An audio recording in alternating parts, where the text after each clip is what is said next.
Welcome to CSIS Online. The way we bring you events is changing, but we'll still present live analysis and award-winning digital media from our Dracopolis Ideas Lab. All on your time, live or on demand. This is CSIS Online.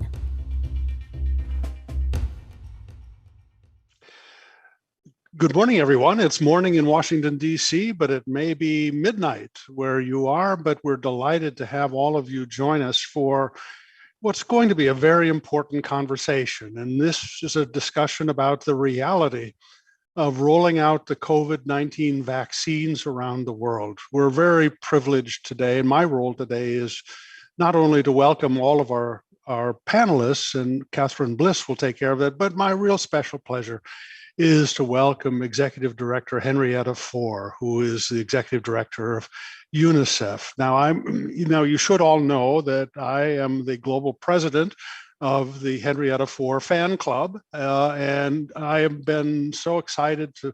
All weekend, I've been looking forward to this. I don't have a chance to see her much these days because she's traveling the world on behalf of humanity. And it's such a splendid thing that she's doing. But I'll be brief to say, just a brief introduction. Executive Director Fore has the most perfect background to be leading UNICEF at this time. She had served, she's now the 7th Executive Director for UNICEF, a phenomenal organization.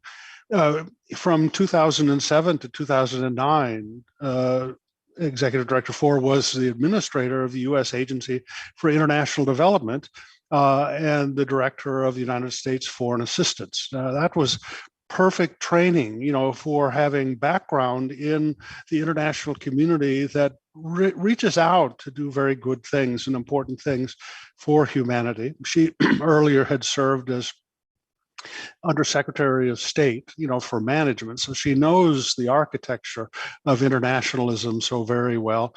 Most important, Henrietta Fore is the only person I know that made money. Okay, she was the director of the Mint, and she stamped out money left and right for many years. So this is a perfect training because right now she has to go raise money, for this incredible mission. And so from making money to raising money, Henrietta Fore is the perfect leader at this time. People don't know, Americans don't know, we don't appreciate the enormous good that UNICEF does in the world. UNICEF is the largest administrator of vaccines in the world.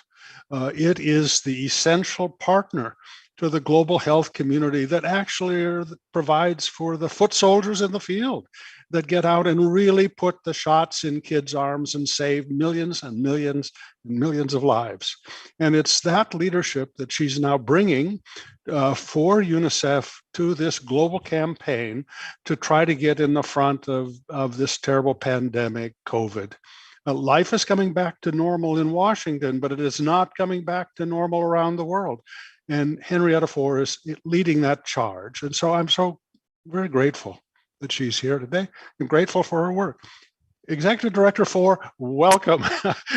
Forgive me for my long introduction, but I just have so much I wanted to say about you. We're so pleased that you're with us today. Thank you. Please turn to you. Thank you very much, John. And it really is a great pleasure to see you. And thank you to you and CSIS for programs that inform us and educate us and bring the world to us. So thank you very much. So today, this morning, for me also, I would like to talk a bit about how we think about ACT A and COVAX, because it can sometimes be confusing and yet it's very interesting. It's a new model for the world and we think an effective model. So let me begin. In April 2020, the Access to COVID-19 Tools Accelerator, which we have given the acronym of ACT A, was established in several global health partners so that we could respond to COVID-19 pandemic. It seeks to ensure fair and equitable access to new COVID-19 tools, particularly for low and middle income countries. ACT A brings together different sectors, public and private, to innovate, to find solutions, to collaborate. And it's at a scale never seen before. It is a global solution for a global problem. It aims to accelerate development, production, and delivery across 3 product categories: vaccines, therapeutics, diagnostics, all targeting COVID-19. And it aims to support a 4th cross-cutting pillar focused on health systems. Each pillar is defined by specific time-bound goals. Now, COVAX is the vaccine pillar of ACT A, and it is co-convened by the Coalition for Epidemic Preparedness Innovations, what we know as CEPI, Gavi, the Vaccine Alliance, WHO, and UNICEF. It aims to provide at least 2 billion doses of approved COVID-19 vaccines by the end of 2021, enabling participating economies to protect at least 20% of their populations, prioritizing frontline health workers and other high-risk groups. So now let me move to UNICEF's role. UNICEF is engaged across all ACT A pillars for procurement, for country readiness, and for delivery. However, specifically for COVAX, for the vaccines, UNICEF plays a critical role in supply and country delivery. And you may say, why UNICEF? And it's because we currently move 2 billion vaccines a year for childhood immunizations, things like polio and measles. So let me now turn to supply. UNICEF is in the COVAX Procurement Coordinator. It is the procurement agency for 82 countries that are a part of the Advanced Market Commitment and that will get their doses procured with donor funding, and 20 self-financing countries. Not only do we procure and supply vaccines, but syringes, syringe safety boxes when a syringe is spent, and cold chain equipment to aid delivery. To date, 3.86 billion doses of vaccines have been secured and optioned through COVAX, and UNICEF has shipped 87 million doses to 131 participating countries. And due to global supply shortages, the COVAX facility is now short over 200 million doses. Therefore, we've been very pleased with the announcement from global leaders for additional doses and pledges announced during the G7 meeting. It really is an important step forward, and we urgently need vaccine doses now. So for country delivery, UNICEF leads the country readiness and delivery group with WHO. At the global level, we have developed guidance and tools for countries to help them introduce and scale up vaccine delivery. But we are also on the ground in over 100 countries.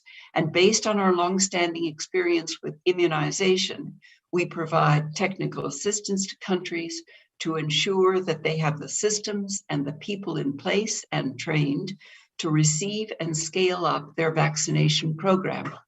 As UNICEF, our comparative advantage is to, 1, provide support in areas of in-country logistics, 2, to work on vaccine confidence with the public, and 3, to ensure that no one is left behind and that these vaccines also reach the populations living in humanitarian contexts. So now it is critical for all of us to be working together in solidarity and to ensure that all the priority groups in all countries have equal access to vaccines. And why is this? First, it is for ethical reasons. There's a moral imperative to ensure that there is equal access to COVID tools, regardless of where you live or how rich you are. Second, for epidemiological reasons. No one is safe until everyone is safe. Without large-scale joint action, the pandemic is likely to be more prolonged. As we have seen with the Delta and India, South Asia, new waves will emerge with devastating consequences. New variants of concern are more likely to emerge, which could alter the trajectory of the pandemic, and it could also change the effectiveness of current arsenal of vaccines. And third, for economic reasons. The global economy stands to lose as much as 9.2 trillion US dollars if all countries cannot access COVID-19 tools. Even if advanced countries reach optimal vaccination levels by the second quarter of this year, we will lose up to 4.5 trillion US dollars if vaccine rollout in developing countries and economies continues on its current trajectory. Investing in ACT A COVAX makes sense, good investment sense. So what will happen if we do not work together and find necessary actions? Let me highlight what this might mean for sustainable development and, of course, for children. For sustainable development, even before the pandemic, we found that the world was off track in fulfilling the SDGs across a number of critical indicators. COVID-19 is having a devastating impact on all 17 SDGs, but especially for the most vulnerable, rolling back the progress that we are making together.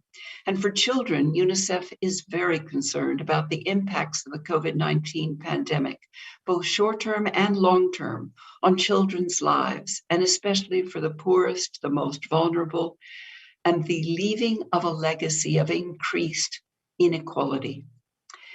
So let me share a few examples. We have evidence that essential services would have been disrupted, as well as critical systems such as health, nutrition, water and sanitation, education, child protection, and social protections. For example, childhood immunization.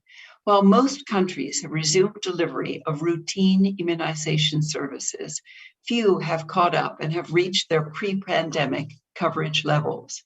As you are all aware, education has also been severely disrupted during COVID-19.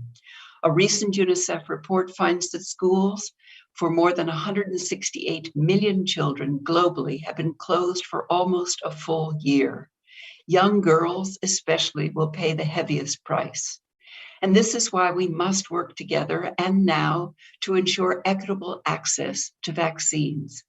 But at the moment, we are far from this objective. And so let me share a few numbers. Number one, to date, high-income countries have on average administered vaccines to 60 per 100 people, compared with 0.9 per 100 people in low-income countries. That is the differential of 67 times. And second, Africa in particular has been left behind.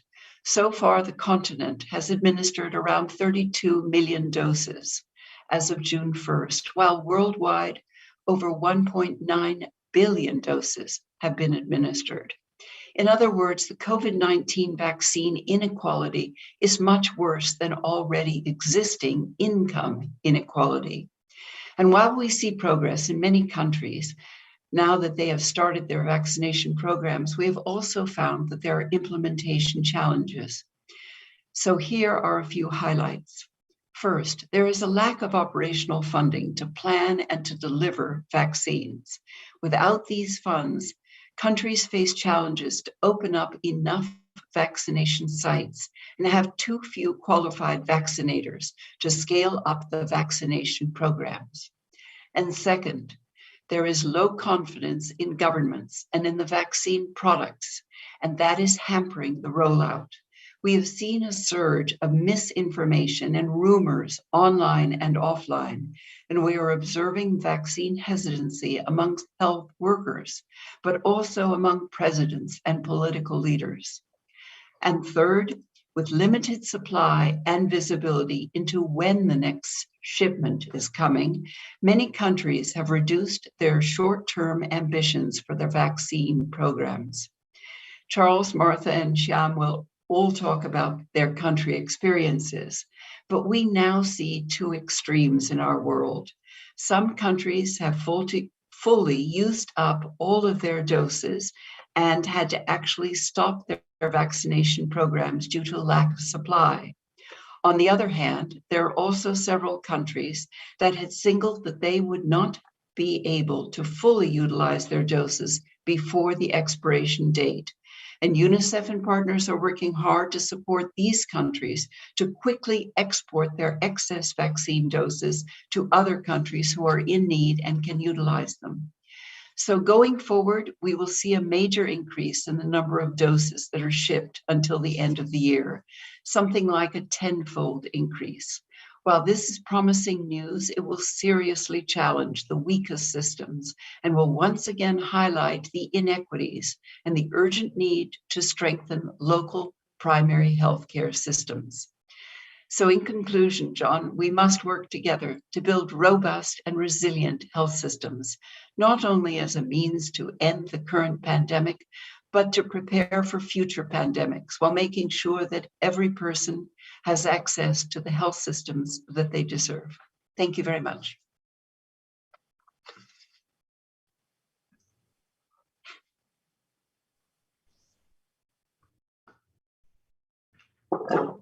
Thank you, Henrietta, for your overview of the work UNICEF is doing globally and at the country level to support the procurement and distribution of COVID-19 vaccines, both through COVAX and the ACT Accelerator, and by helping countries prepare for the challenges of delivering vaccines to their populations. I am so pleased that you were able to join our conversation today. I'm Catherine Bliss, a Senior Fellow with the CSIS Global Health Policy Center. And as Henrietta Fore emphasized in her opening remarks, turning the tide on the COVID-19 pandemic globally depends to a very great extent on an equitable global distribution of COVID-19 vaccines. Last spring in 2020, when COVAX was established as the vaccine pillar of the ACT Accelerator, it was to give all countries access to what at that point were vaccines still in development. Now there are several vaccines available, both through COVAX and on the open market, but equitable access, particularly for the lower and lower middle income countries, has been elusive, with supplies limited. Nearly 200 countries have started delivering COVID-19 shots to their populations, but as Henrietta Fore emphasized, coverage rates vary considerably. The high income countries have secured many millions of doses of vaccine with high rates of coverage, and nearly 50% of all people who have received at least one dose of COVID-19 vaccine are from Europe or North America. Last weekend, the G7 countries pledged to donate hundreds of millions of doses to lower income countries through COVAX and through bilateral mechanisms, but that's not enough to cover the gap in supplies. And supplies are only part of the equation. The planning, training, delivery, and demand for vaccines are equally important elements to consider. And so here to join the conversation with Henrietta Fore and to share their views and perspectives on the reality of rolling out COVID-19 vaccines at the country level are three experts with deep experience in managing immunization programs, training health workers, and responding to outbreaks of infectious diseases. Dr. Charles Akataobi is an epidemiologist and field coordinator with the African Field Epidemiology Network based in Nigeria. And he brings a background in preventing and responding to disease outbreaks, including Ebola, cholera, and polio, to his work leading training and technical support to community health programs in responding to the outbreak of COVID-19 in Nigeria and delivering COVID-19 vaccines. Ms. Martha Ngo is the Bureau Chief for International Vaccination and Travel Medicine within the Ministry of Public Health in Cameroon, where she supports the ministry's work as an epidemiologist and provides technical assistance to communities seeking to implement and strengthen immunization services, including the delivery of COVID-19 vaccines. And Dr. Shyam Upreti is the coordinator for the COVID-19 Vaccine Expert Advisory Committee with the Ministry of Health and Population in Nepal. He brings his experience as the head of the expanded program on immunization and a focus on child health to his efforts to support the response to the COVID-19 outbreak and the rollout of COVID-19 vaccines. So thank you all for joining the conversation today, and thank you to Henrietta Fore for setting the stage for our discussion. So Charles Akataobi, let me start with you, if I could. As of last week, Nigeria had administered at least one dose of COVID-19 vaccine to just 1% of the population. So I wanted to ask you to start out by saying, telling us a bit about the status of vaccine deliveries in Nigeria.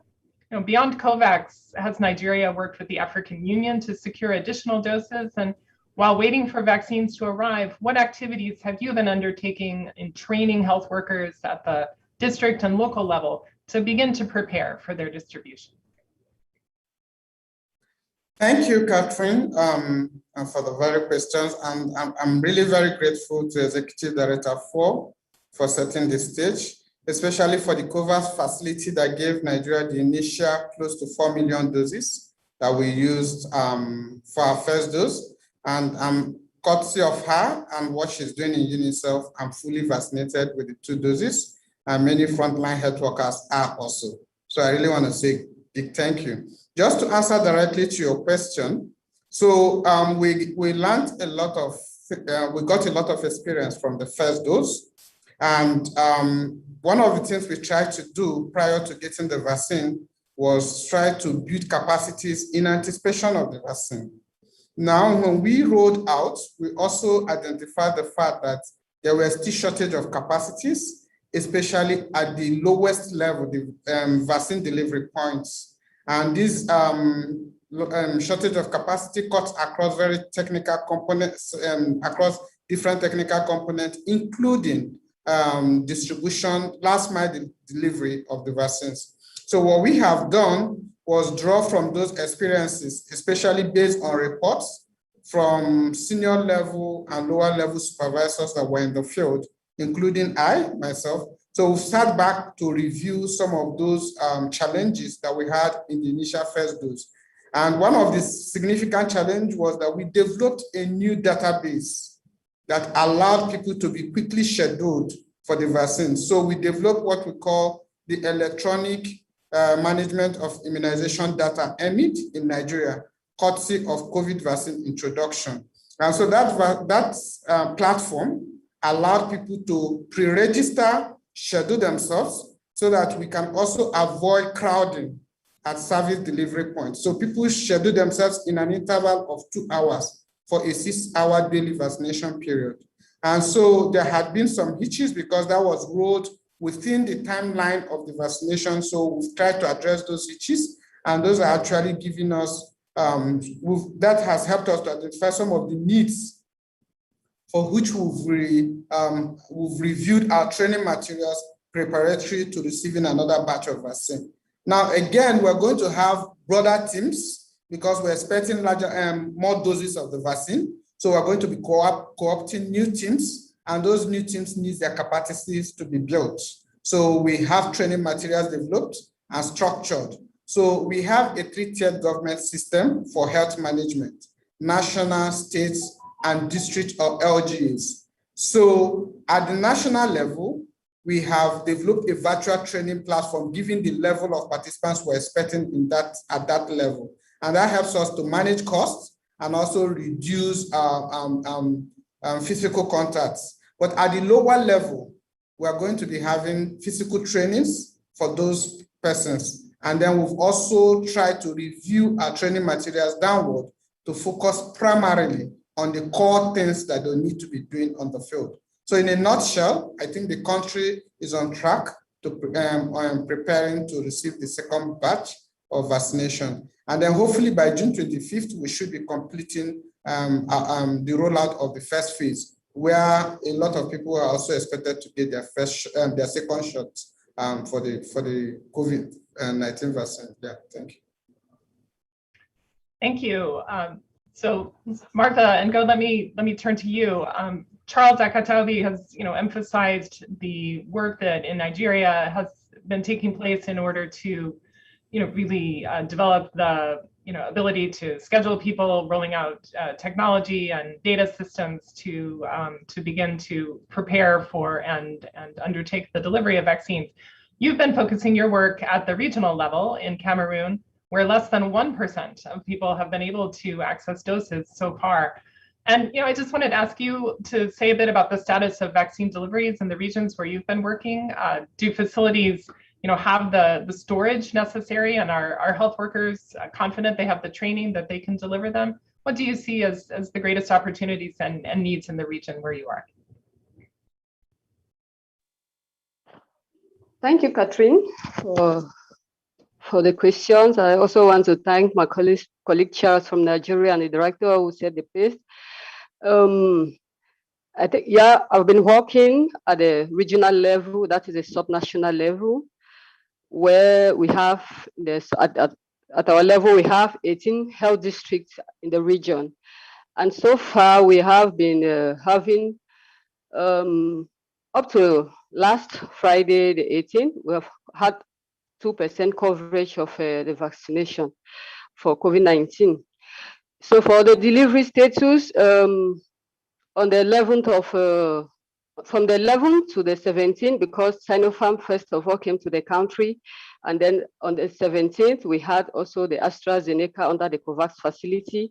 So in all for the region, we had 183 doses of the vaccine that were administered, that was delivered for the region.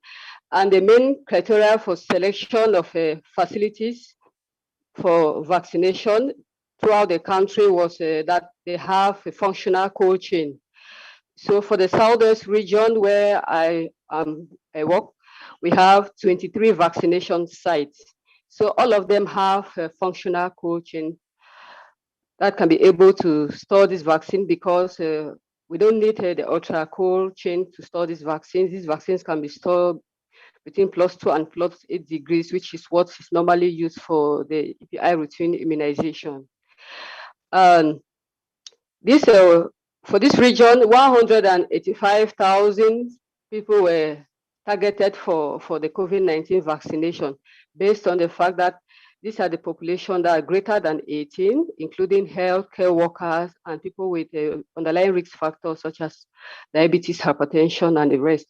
So this was the target, and so far so good. This has been, as I said, a bit successful, despite the fact that there is that a lot of hesitancy, misinformation, and rumor. And South has been one of the regions in the country where it is in a humanitarian setting. That is, we have this crisis that has been going on, this sociopolitical crisis, for the past 4 years. Since it's almost getting to 6 years, even since 2015. It has not been easy. I think from the record we had last week from the national platform, the Southwest region is the least region that has vaccinated for the whole country, with 4 health districts out of the 18 health districts yet to start their vaccination against COVID-19. All this due to the insecurity, because there's a lot of insecurity. So mainly those areas that have been able to vaccinate, these are areas that at least people are considered the safe havens, and most inhabitants of the other places have fled to these other parts of the region. So far, just about slightly 2,000 people have been vaccinated, as against the 185,000 that has been targeted for the COVID-19 vaccination. And as to what are the greatest need, we will see already that from the time the vaccine was introduced in the country, the vaccine was delivered in the country on the 11th of April. And by the 13th of April, we started already vaccinating in our region. I work also as a frontline worker. I am directly involved in administering the vaccine. I can say for the time the vaccine came, there was no time to set up the minimum conditions for vaccine introduction. So we did not even have the registers, for example, the hard copy of the register. We are still to get into the electronic registry. So even the hard copy, we just had to improvise if we could capture the indicators. Even the vaccination card, everything, those things were not available. Even the training for the health workers to administer this vaccine, this training only came 2 weeks after, and there was a lot of inconsistency in this training. So there was a big lapse, even in the communication. There was a little time to scale up communication. And we know in a case where we have misinformation and rumor, communication plays a vital to, especially in health promotion, but this was not the case. So it was really a challenge. It's still really a challenge, because without effective communication, I don't think we can go anywhere with this COVID-19 vaccine rollout in the region, which already does not have confidence in the government. That is why we have the socio-political crisis. And then secondly, with the rumor and misinformation we just have everywhere with the social media making matters to be worse. So what we really need is that communication should be scaled up, and the communication should not be that kind of a generalized communication, because already we see also that health workers were really targeted for the first phase, but health workers turned out to be the most hesitant group. And interestingly, we see but the community members coming up more than the health workers. So like yesterday we had a meeting and we were talking about the strategies to reach out to these health workers. It should be a kind of target communication and not just generalized. For example, what do the medical doctors need to know about the COVID-19 vaccination? Because not all of them are involved in immunization, but yet they have to take this vaccine because they meet with people on a daily basis. So there's a kind of communication that should be focused to them. What should the nurses know? What should the lab scientists or technician know? And so on, the paramedic staff and everybody. It should be kind of target communication, beginning from they have a national order. So using the national order to mobilize these people and see how these people can be really sensitized about the importance of this vaccine. Because one of the challenge here is that this is a region of over 3 million people. But I think our COVID vaccine, COVID disease for the diagnosis data for those who with a rapid diagnostic test, we don't have more than 200 cases in the region. So it's really difficult for people to believe that this disease exists, and then the acceptance rate, it affects the acceptance rate of the vaccine. So I'm telling you that we even go for outreach to meet the people, and they tell us that my daughter, this disease does not exist in Cameroon, so don't bother me about the vaccine. And also things that make matter worse is also that adult live food vaccine in Cameroon, I think is this year that the government is really taking it serious beginning this year, because all what people knew about vaccine was for infants 0 to 9 months. So it is important to communicate all this to the people.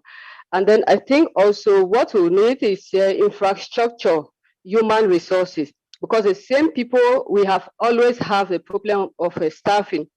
The country always have facilities understaffed, and there are these same people that are understaffed. They are there with the routine immunization for kids, for infants. They are still the people to attend to adults for the COVID-19. So it's a bit challenging also.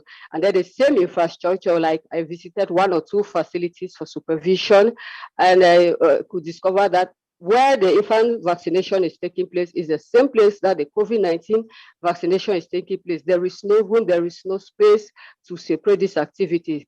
And then lastly, what I think the region also needs, as well as a country, is a proper committee to manage AEFI. I am part of the committee at the regional level, but I tell you it is not complete because the people from the community are not represented in that committee.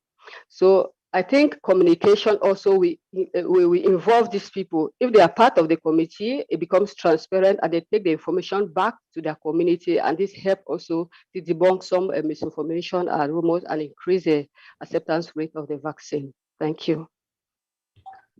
Martha Ngo, thank you. Shayamu Preti, let me turn to you. Martha Ngo has just emphasized some of the challenges around shifting from a focus on, or not shifting from a focus on children and routine immunizations, but building on that and really focusing on adults. Over the past few months, Nepal has faced a surge of COVID-19 cases while also addressing flooding and landslides and working to secure doses of vaccine. The country has administered, I think, roughly doses to roughly 10% of the population. But could you say a bit about what you're seeing in terms of the demands on health workers and the health system's preparedness to administer doses of vaccine to adults? And what are you seeing in terms of the status of planning for ensuring delivery to remote or hard to reach areas, including those affected by the recent floods? Thank you very much. First of all, I'd like to thank the CSIS organizer for giving me the opportunity to share the Nepal experience in the broader context. And again, I really thanks to the executive director for a very useful keynote address. So in regard to the Nepal situation, I think the immunization program in Nepal is very much strong and well established. We have got network of vaccinator from the center to the periphery. So we have got around 8,000 vaccinator. So they are in each and every village. And these vaccinators are supported by the community health female volunteers. They are around 500,000. So this network is very strong. So the strong, and they are trained people. They are trained, and during the COVID-19 vaccination also, we have again trained them. So this is the way the system is working. Second, the transportation, we have got a network of the vaccine storage and the distribution network from central to province and province to district, and we have got sub-center at the periphery also. So vaccine distribution is well working. And the what you said about the landslide, all the things, but in such a time when there is a crisis, that time I think usually the immunized system has been held for some time. So till there is a humanitarian crisis. So that way the Nepal immunization network is very strong. We have got the trained health worker. It's at every by the corner. So the any vaccine, adult or children vaccine, and it is really easy for Nepal to roll out all over the country.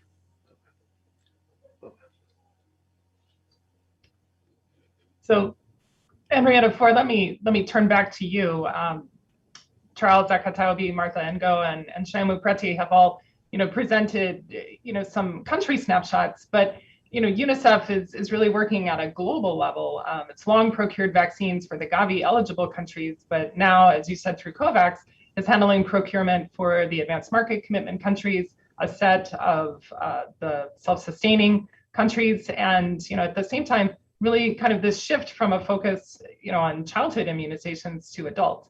What has that expansion been like for the staff and the organization? And beyond working on the procurement of vaccines themselves, what activities, how is UNICEF really working with countries to deliver those vaccines to adults in a way that might be different than the work with children?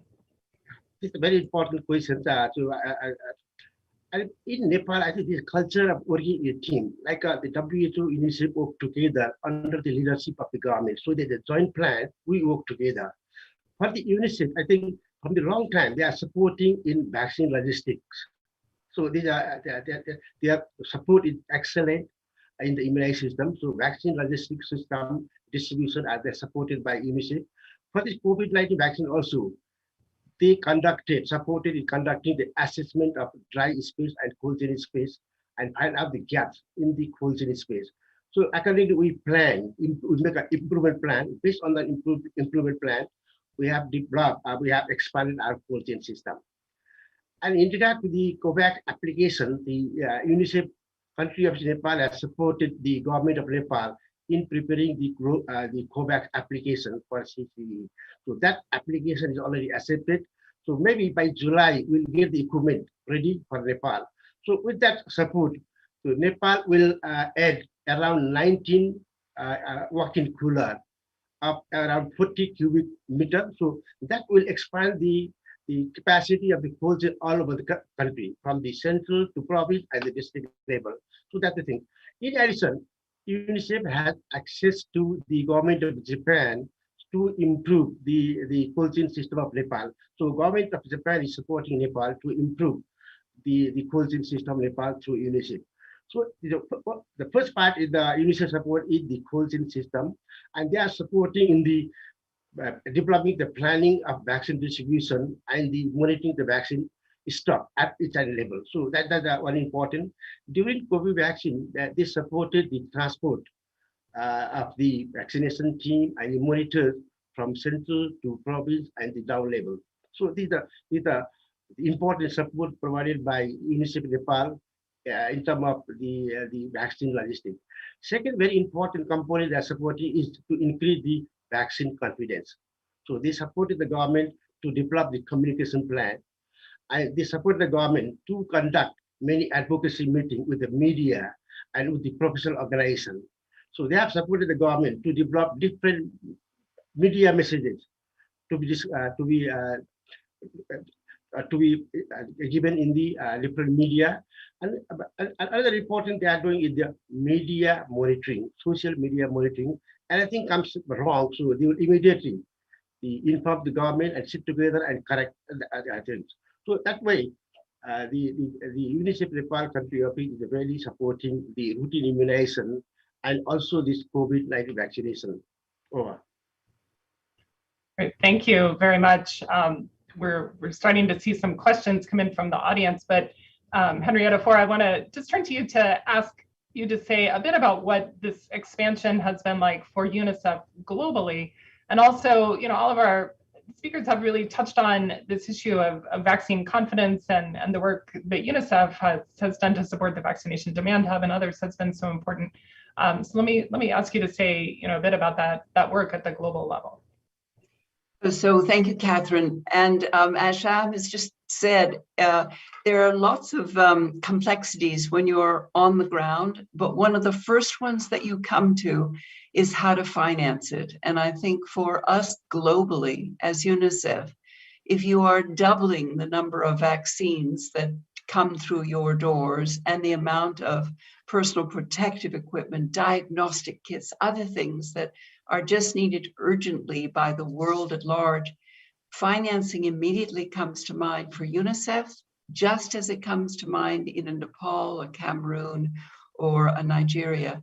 So getting advanced market commitments out means that you have to have some money in the bank that you can say to a manufacturer, yes, we will buy 500,000 doses or 200 million doses of your vaccine when it is ready, and we need it shipped on these terms. So creating good public-private partnerships is one of the most important things that we have learned about in UNICEF during this pandemic.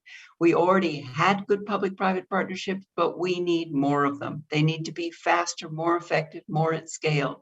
And funding is really important for both the country level, as Sham just mentioned, but also for UNICEF at the global level. There's a second area that we have seen a lot of need for, and it's something that Charles spoke about. Digital health is coming. It's coming to every country, but not every country as yet can afford it or can put it in place.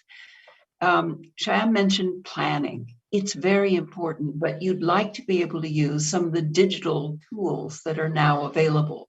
So we see that there are some initiatives globally, such as connecting every school to the internet, which would allow every village to be connected, which would allow every hospital or primary health clinic to be connected. And these kinds of digital tools can help the world in this pandemic and in the next one.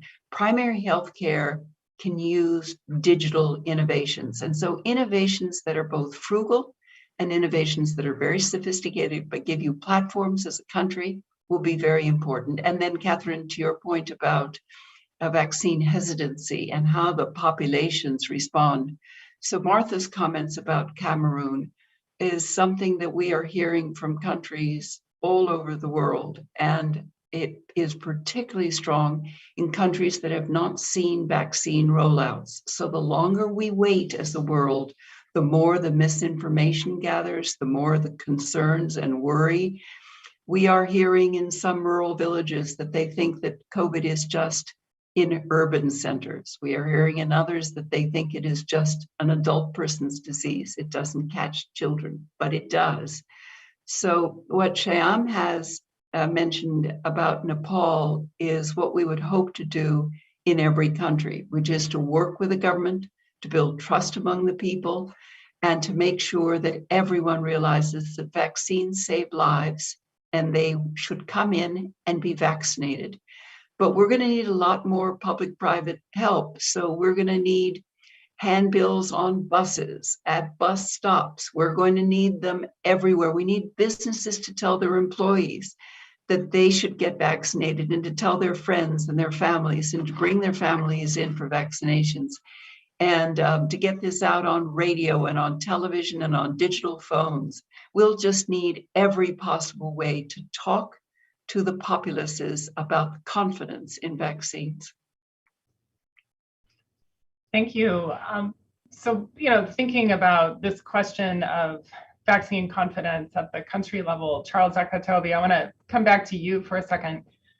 Given the limits on supplies of COVAX provided vaccines, with the surge of infections earlier in India, the stoppage of exports, Nigeria began rationing doses of the AstraZeneca product, asking people to wait on the second doses until later this year.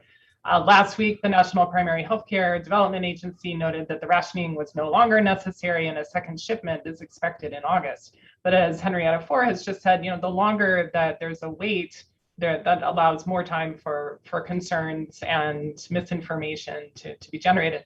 So I wanted to ask you to say a bit about what you're seeing in terms of the demand for vaccines in Nigeria, and how have health workers and the elderly who've been prioritized in that first portion of the campaign, how have they responded, and what messages and communications that all of the speakers have mentioned, what kinds of communications are you seeing as most effective, particularly for those groups?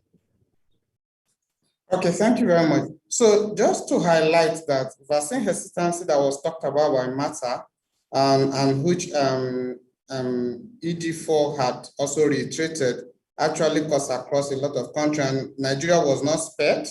And so one of the things that helped Nigeria, for one, is that we've had a long run with polio. So we sort of had structures in place, including UNICEF-supported communication platforms at the rural and community levels. So one of the things that we really did was try to leverage those things. So we tried to sort of use polio resources to support COVID-19 vaccination, and that helped significantly. But then, so initially there were also those, not initially, there still is, but there was a lot of rumors that negates the vaccination. And the Primary Healthcare Development Agency in Nigeria, which manages immunization, focused initially on the general populace. We had thought that it was a given that the health workers would actually accept vaccines. So, but when the rollout came, again, we had prioritized based on the quantity of expected vaccines that we were going to first vaccinate health workers and frontline officers. So we had 4 phases to be rolled out as we get additional vaccines. So in the first phase, we had prioritized health workers and frontline workers for the COVID-19 vaccination. And frontline workers include non-health workers that are in the front line, like the military, paramilitary, and others. And then in the second phase, we had prioritized the elderly. And then later, we were targeting people that were between 18 and 50, but that had comorbidities. And then subsequently, the remainder of the population within that age bracket that had no comorbidities. But by the time we rolled out, we found a lot of hesitancy even among healthcare workers. So we had to, just like the ED said, we had to now change our communication strategy. We had to do a lot of linkages with private sector-driven organizations. We had to identify key communication channels in organizations where most of those frontline health workers were domiciled. And then we had to find strategic ways to communicate to them using their communication structures internally, which they had a lot of confidence in. For health workers, we had to reach out to the Association of Health Workers at the different levels of health administration to talk to them and also try to bring to their perception the risks associated. Sham did mention, and I think Martha did say, there's actually low risk perception generally in many of the developing countries, including Nigeria.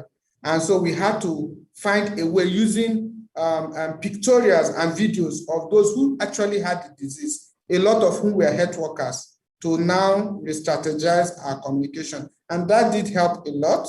So we, I think over time, and then we did also use head of organizations publicly receiving the vaccines, because this was actually a way to promote it. So we had the president receive the vice president, and then in hospitals, like teaching hospitals, we had the CMDs of those hospitals publicly taking the vaccine. And so that gave a lot of reassurances to other health workers in the wrong of the health system to see if our leaders can take this. So we use those pictorials to form communications, short communications that were sent out as SMS messages, public service announcements. Then we also engaged social media influencers, because we also saw that the social media was actually promoting a lot of negative communication based on rumors. So we had strategic teams that worked with social media influencers that had a lot of followers to debunk some of those rumors with valid scientific evidences from WHO, UNICEF, CDC, and all of that, and also those things that were generated internally. So this has helped significantly to improve communication in the country.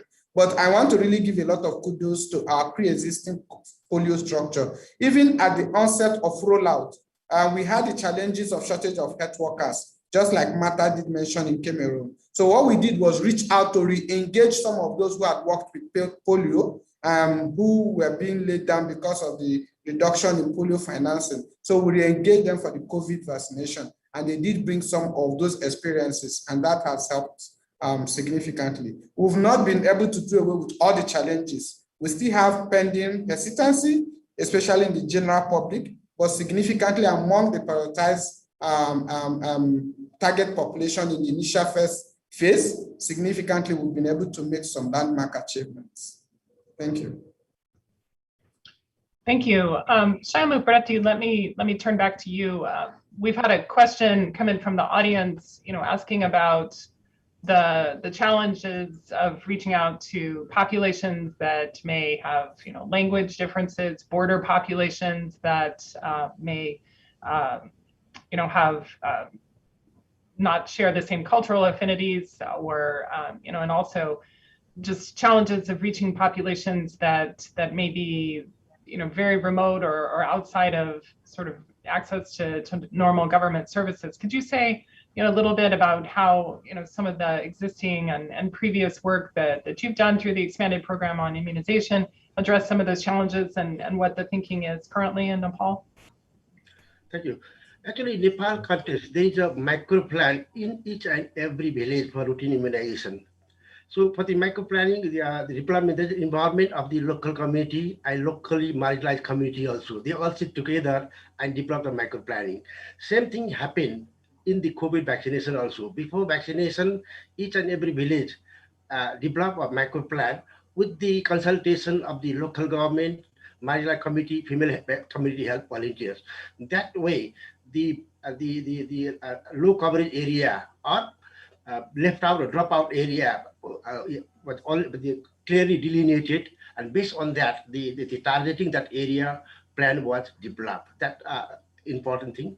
Second, for the media, we developed the media in different regional languages, because in Nepal there are different regional languages or the ethnic languages.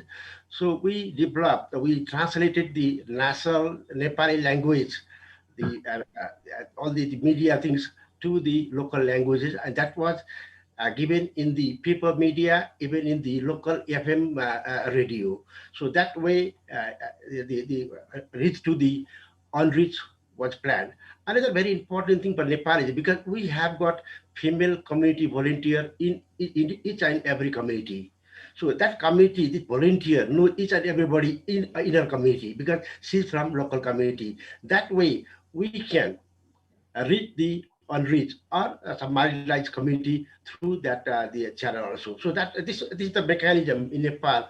We are reaching the unreached, and even the COVID vaccine also, we use the same mechanism to reach the marginalized communities. Over. Thank you.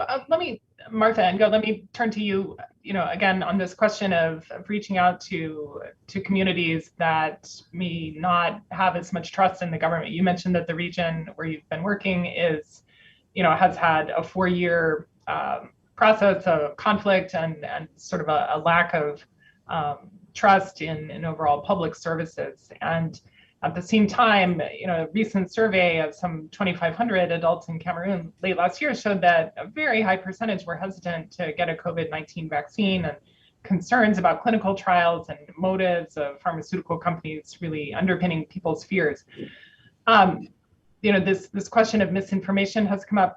What do you see as the best messages or communications to really reach those populations that already have such concerns about government services in the first place. Thank you, Catherine. I think, as I earlier said during the first part of the discussion with the data I tried to back up with, we already see that there is still that level of hesitancy with the people not having trust. But on the other side, on the other hand, I talked about involving the community in, let's say, the management committee of AFI. This alone gives some kind of confidence back to the community that they are involved in what is happening. The information should be to them in real time. We saw that little or no time was there to communicate with the people for a disease that they don't really see the burden around them. How you come and tell them that they should be prevented through vaccines, the disease they don't know about, and then you call them and tell them about the vaccine, or that you really have to explain all these things to these people. For example, Sinopharm first of all reached the country on the 11th of April. And at that time, WHO has not approved Sinopharm as one of the vaccines to be used in an emergency, as opposed to what they were expecting, a vaccine from the COVAX facility, because 4 vaccines have been approved by the government, have been accepted by the government to be used in the country. That is Sinopharm, AstraZeneca, Johnson & Johnson, and Sputnik. So of all the vaccines, why should it be that Sinopharm that is still pending approval from WHO that will first of all reach? So people thought that they are being used for the final phase of the clinical trials without their consent. So this worsened things again. And then AstraZeneca came in. AstraZeneca came in just a few weeks after what happened with the blood clotting, the rumor blood clotting, and so on. So all those, there was no time to communicate all these things to the people. Why, even if you don't see the cases right at your doorstep, it's important for you to protect yourself through the vaccine. So I think engaging the community at any level for vaccine implementation or rollout is really, really important, because you cannot leave out the same people that you want them to be vaccinated in whatever planning you are doing. That calls for some kind of doubt, especially in a conflict zone like us. And then also, the people also need like risk assessment. They really all boils down to communication. The risk assessment as to the health workers, for example, the health workers, they are there. I think one of the reasons from our little risk assessment we have done, the risk, the health worker at a rural setting does not really see the cases of the COVID-19 as somebody in the urban sector. And you accept with me that for the health workers who have been vaccinated, who have accepted the vaccines, these are health workers who are based in the urban sector. Just 383 health workers have been vaccinated so far after 2 months of the vaccine rollout in the country, which is not a good signal. So they really need to explain to them, these health workers don't only live in the health facility where they work, they live in the community where they spend most of their time, and they come back to their place of work during their working hours. And so if they don't understand certain concepts, certain ideas, they don't have certain logic of what is happening, because not everybody is involved in immunization, then they will also affect their community. But on the other hand, if the community is also involved in what is happening, they may also affect the behavior of the health worker. So it's a two-way game. So nobody should be left behind. All of us have to move. And then lastly, because livelihood vaccine has not been the case in Cameroon, these are people who have been living their normal lives. They have not been attached to vaccines.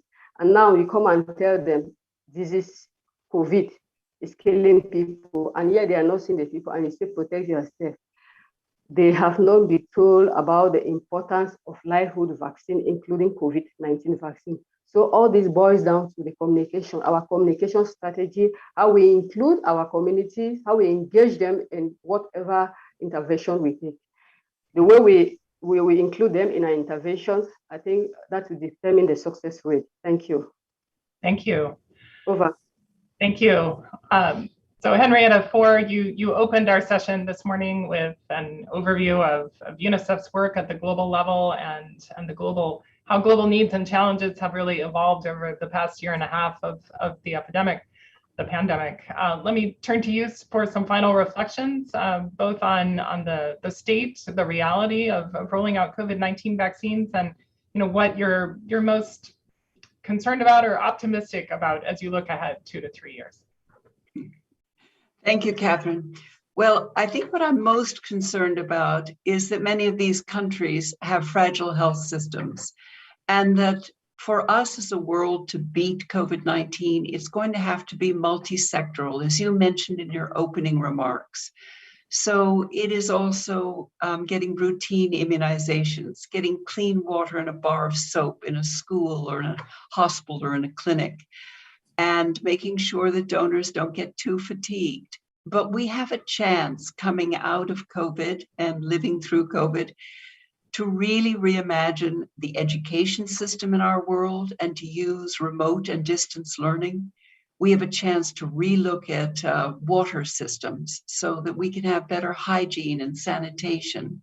And we have a chance to really look deeply into mental health. It's going to be a big issue, Catherine, all around the world coming out of COVID, but especially for the young generation.